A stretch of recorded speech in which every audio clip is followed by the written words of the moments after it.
it's an interesting balance that you make at the end between some note of optimism and progress at the same time that you're still sounding the charge of what has to happen. Well, we found ourselves becoming more optimistic towards the very, very end of production, because really at the end of the production, that's when we started to find out that there was actually some forward movement with China and Hong Kong, that an end may be in sight. What was really great for us was to see how the investigators used this footage to ultimately present to the Hong Kong government. And because of the footage, some of the footage that you see in here, Hong Kong government announced that they're going to ban Ivory. Problem is they said that they're going to do it in 5 years. That's a while. And that is a big problem. So now what everyone's waiting for is China is supposed to follow suit, but China has not given a time frame yet. But they're expecting before the end of the year that China is going to make an announcement banning Ivory. But the conversation now needs to go towards, it's not enough to do it in 5 years. It has to be done immediately. In 5 years, 50% of the current population of elephants will be gone.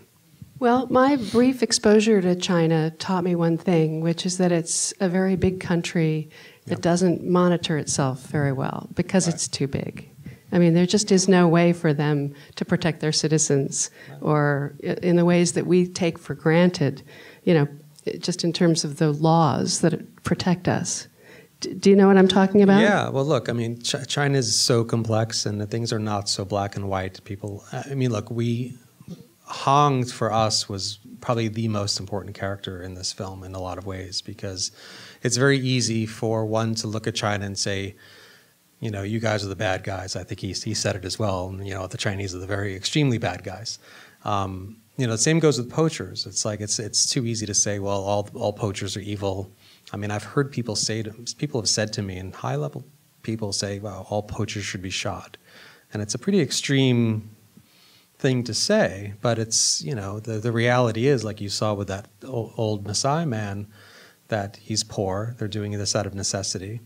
And with China, there's a very strong movement. A lot of people are against Ivory at this point. The younger generation, now that they're finding out that elephants are getting killed for ivory, there's been a lack of education around where the ivory is coming from. A lot of people assume that it's just old ivory. It's old mammoth, or it's elephants that died of natural causes, and they had no idea that elephants are getting killed. Now that that message is starting to get out there, you know, there's a strong movement within China, and it was important for us to have someone like Hong that represents that.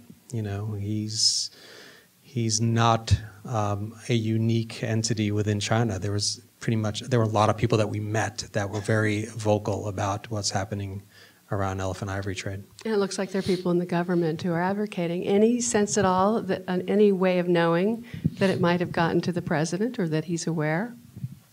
I'm sure he's aware.